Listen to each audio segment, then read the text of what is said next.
Sopra Group a signé un contrat de partenariat avec Safran il y a 1 an et demi. Donc ce contrat couvre la maintenance de l'ensemble des applications SAP du groupe Safran.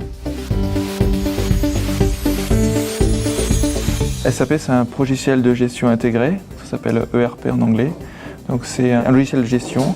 Le groupe Safran est divisé en plusieurs filiales.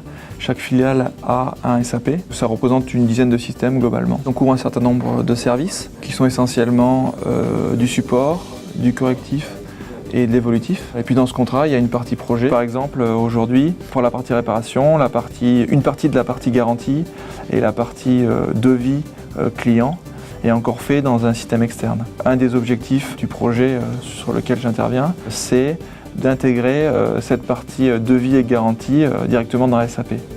Ce qui fera que les gens travailleront uniquement dans SAP et n'auront pas à travailler dans 2 systèmes en parallèle. Ce qui permet des gains de productivité, des gains de saisie et une meilleure fiabilité de l'information. Il y a des problèmes de niveau de base de données et l'idée c'est que cette base de données soit uniquement dans SAP.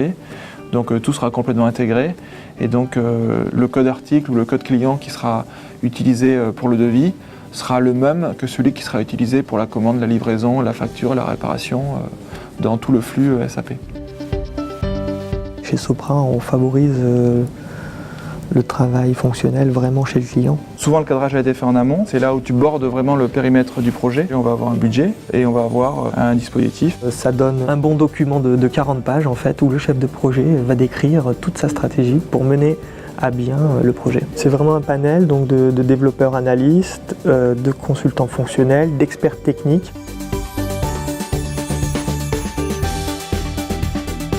Dans un projet, il y a des phases qui se terminent avec des jalons. Et si on ne passe pas ces jalons, on ne passe pas en phase suivante. La première phase, c'est ce qu'on appelle la conception. On parle de besoins métiers. Et le consultant organise des ateliers avec les différents métiers pour demander exactement comment ça se passe dans votre entreprise. Il pose des questions, il oriente le client, il a un rôle de conseil pour pouvoir traduire leurs besoins dans le logiciel. À la fin de la conception, on va livrer un dossier de conception dans lequel il y aura la solution qui sera décrite. Moi, je rédige alors une spec fonctionnelle détaillée. Mon but, c'est de faire en sorte que le développeur, quand il prend le cahier de charge, qu'il ne se pose pas les questions du pourquoi. Une fois que ce dossier est validé par le client, on va rentrer en phase de réalisation. C'est le développement, paramétrage de la solution informatique. On va avoir besoin de développeurs, analystes, qui s'occupent de paramétrer et de coder les solutions technologiques. Et on va rentrer dans une phase de test d'intégration dans lequel on va tester la solution de manière globale. Donc là, c'est plus une opération qui est faite par les consultants fonctionnels qui vont tester que la solution correspond bien à ce qui a été spécifié dans le dossier de conception. Donc, le consultant SAP intervient à chaque phase du projet. Le projet est fini, on fait un transfert de compétences vers les équipes de maintenance qui vont maintenir cette nouvelle fonctionnalité plus dans le temps. L'une des grosses activités du chef de projet, c'est vraiment la coordination. Je n'ai pas forcément l'expertise technique, je ne sais pas forcément répondre aux questions. Par contre, je sais indiquer quelle personne c'est.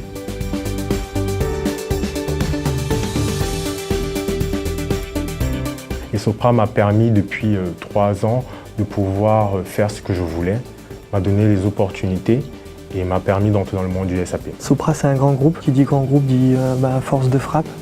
Force de frappe dit un projet d'envergure. On peut vraiment toucher à des gros projets internationaux. On travaille dans le monde entier, on parle en anglais. Disons qu'on a un spectre de compétences qu'on élargit petit à petit en fonction de son expérience. Et donc en fonction des projets et des sollicitations, on peut avoir des rôles un petit peu différents.